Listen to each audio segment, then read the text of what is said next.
Hey everybody, this is Ryan E. Louie, and this is the Digg series. This is episode 16. It's been a while since I've done my last podcast with Panna. Everything going on in the summer, that's including band camp, trying to get through the start of school and opening up the studio for school time, lesson times. I thought I would talk about a couple of things today. I do have some interviews coming up here in our next episode, so please look forward to that. Anyway, I have a big subject today, and it's listening. What does listening do? How can it help you? And what I mean listening to music. So this is episode 16, listening to music. Let's get going. In music, for sure, one of the most important things you can do is to listen. Listening on every level, from when you're playing, listen to other musicians when you're playing. When you're on the marching band field, listening to your colleagues next to you playing, make sure the snares are all playing together and everything is all tight. And from that, and also listening to great music. If anything that I've learned over all these years is that being able to have great ears is super important to being a musician. What does that mean? Well, I'm going to break it down here a little bit into what I think great ears are. So here we go. Great ears can be categorized into a couple of levels. The first one would be listening to great music. I remember making the switch over or the crossover because I really wanted to be a jazz drummer. My teachers always would just say, you need to listen to jazz, listen to great drummers play, listen to great musicians, jazz musicians. So I started to make this crossover from the kind of music I was listening to growing up, which was kind of like pop music and rock. But what was it like just to listen to jazz? So I started listening just on the radio. This is the radio, and they had the radio. Not like Sirius or anything like that, but I was playlists or anything like that. You know, we had a DJ. It was a local NPR, National Public Radio station, and that's in Salt Lake City, Utah, at the University of Utah. I just started listening. They would play jazz from 11 p.m. until 5 a.m. So I would just keep it on the radio, and I would go to sleep listening to jazz. At first, I didn't dig it all that much. I did and I didn't. I liked playing drums.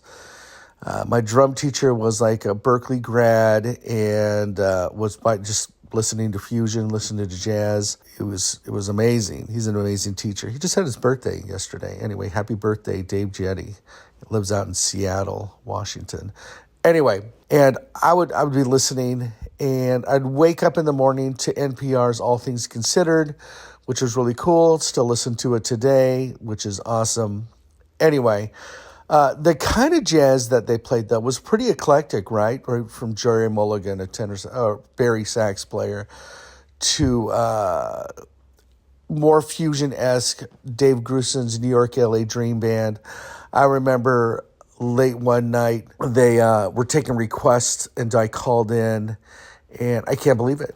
I got on, and he announced, not necessarily my name, the DJ was named Steve Williams, who I became good friends with later when I grew up. But he said, "Oh, looks like we have a young listener here calling in," and so this is Dave Grusin's New York, LA all-star band, and they played a recording off of that. And I thought that was really cool. I'd requested another tune called Cherry Juice. It's a big band tune, I think by Claude Bowling, and or Rob McConnell's Big Boss Brass Band. I can't remember one of the two. Road Time Shuffle by Lou Tabakin and Toshika Akiyoshi's big band. I mean, all sorts of great stuff they played. They played Train, they played Miles, they played all great standards as well. And so that was a bunch of jazz that I listened to growing up. I also was a big part of what they call the Fusion series. Fusion is like where fusion, i.e. the word, they combined two kinds of music, which was rock and jazz, and they put it together, and they formed it's called fusion. And so a lot of my early listening was done doing that, and that was groups like Weather Report, Steps Ahead, the Yellow Jackets, the Rippingtons, Brecker Brothers, And the list could go on the kind of groups that I'd listen to. So that was kind of like took the place of my pop rock / listening, and I started just listening to more and more jazz. That's somewhere in my 8th grade year.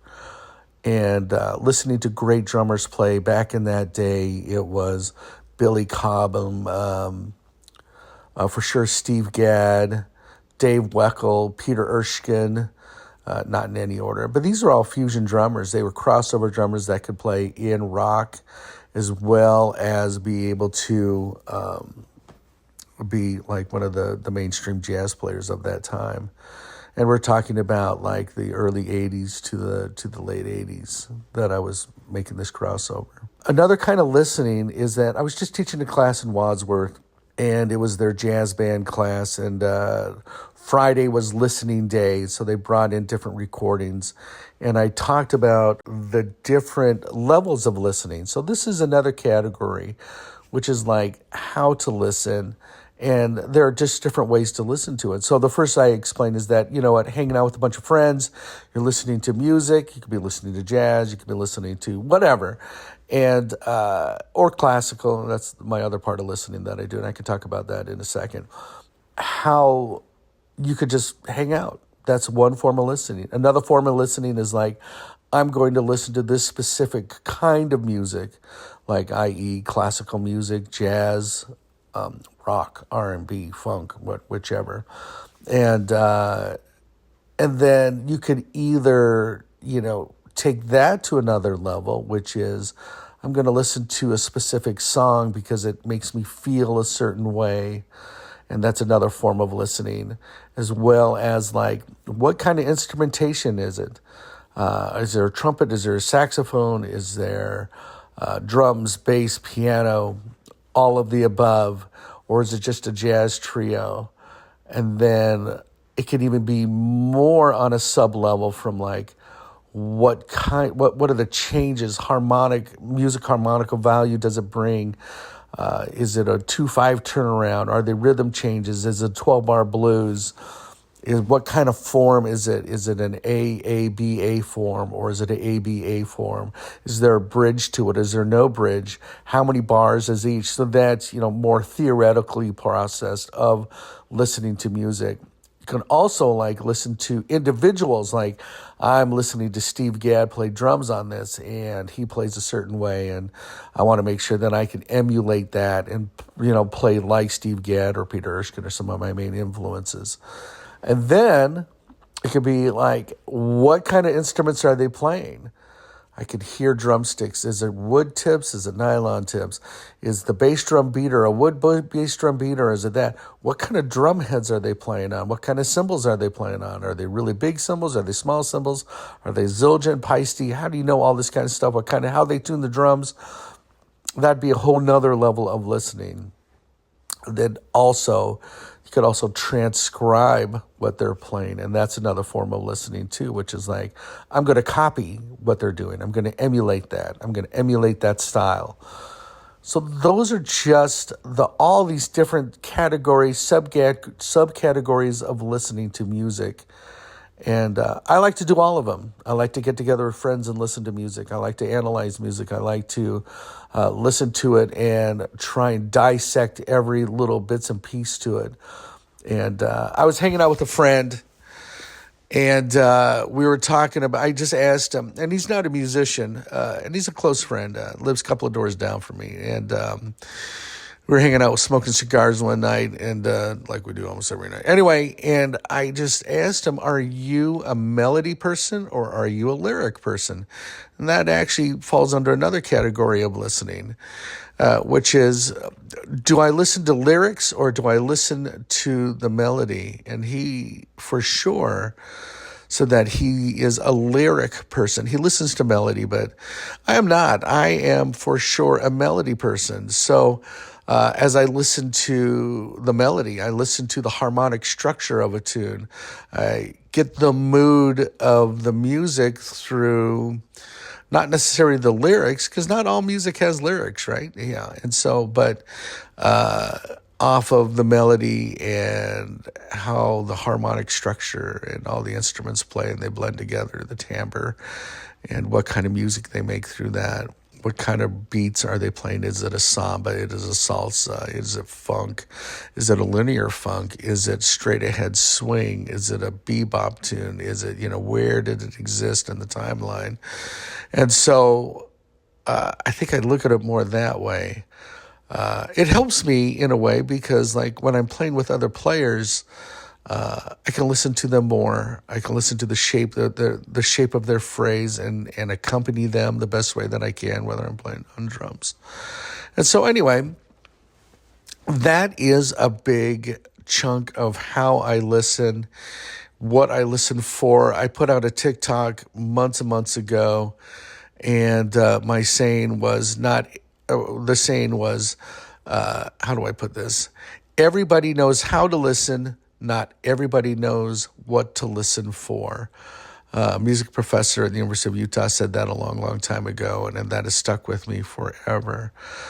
How do I listen to classical music? That would be the next thing. So when I listen to classical music, a lot of it is like score study, it is research.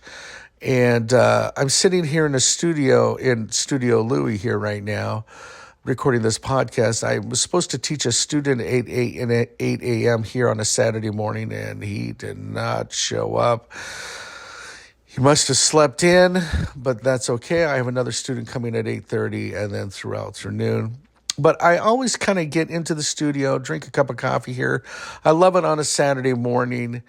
And listening to Aaron Copland's Appalachian Spring, the piece itself to me is like a transitional piece in my life, as it always means that I'm in some kind of transition when I'm listening to Appalachian Spring for some reason. Beautiful piece. And I was just listening to the timpani player on it. I'm pretty sure it was New York. This was Bernstein conducting.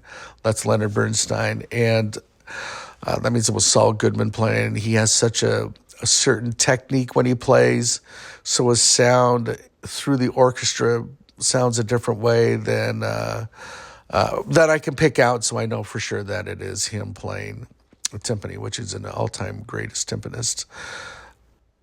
I could just have a big playlist of classical music that I like to listen to, that I like to play. I love to orchestras that I love to listen to. So one of them, I'll, if you don't mind, I'm just going to I'm going to list my favorite orchestras.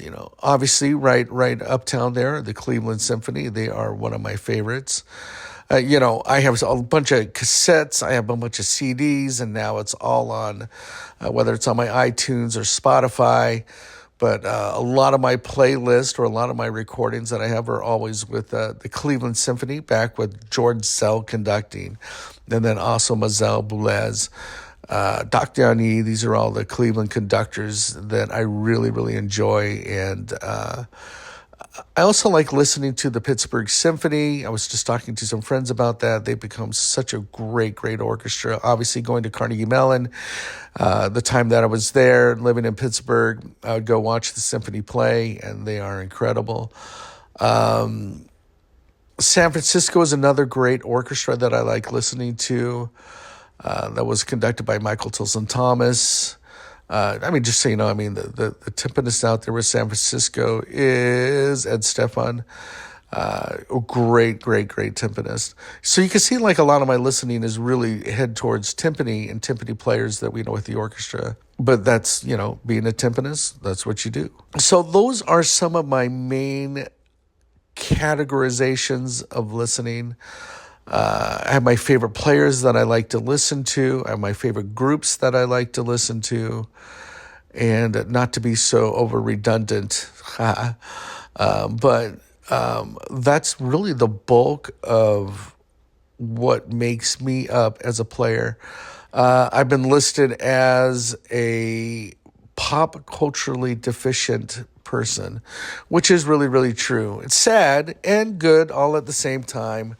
I think that when I made that crossover from listening to jazz and classical, that I missed out on a lot of pop culture. I was hanging out with my friend Brian again, and he was just like not testing me, but saying, "Have you seen or have you heard this music video?"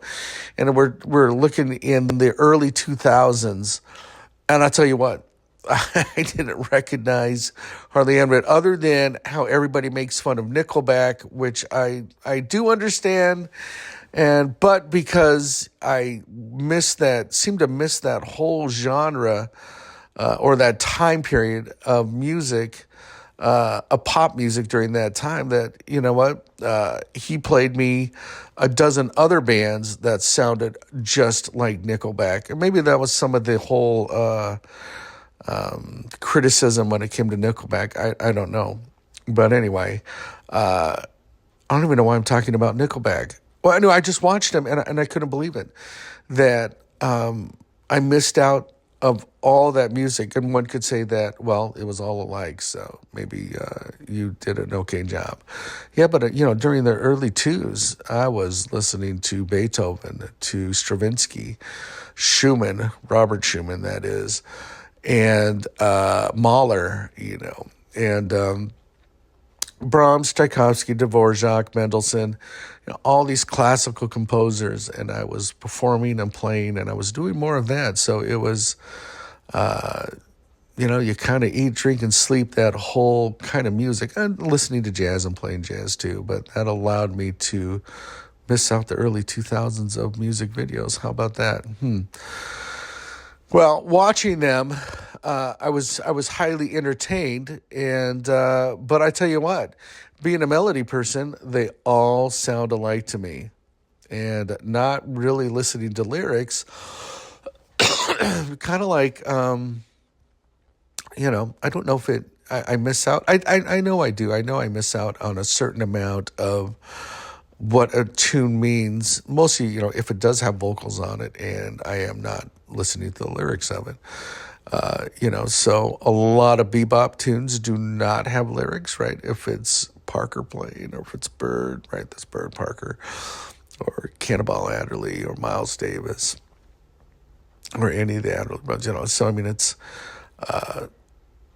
they don't necessarily lyrics, even though some of those tunes in the bebop era were jazz standards before that were from musicals that did have lyrics. I don't know. Maybe I need to be a little bit more of a lyric person so I can certainly understand more of the meaning of the tunes. But we're all growing. We're all searching. We're all trying to do all that kind of stuff. Hey, you know what? Being back to school here, this was my first week back to school teaching in my classes. You know what? I think that along with my shout-outs, which was the Wadsworth Jazz Band class, I want to make sure that I have my gratitudes as well.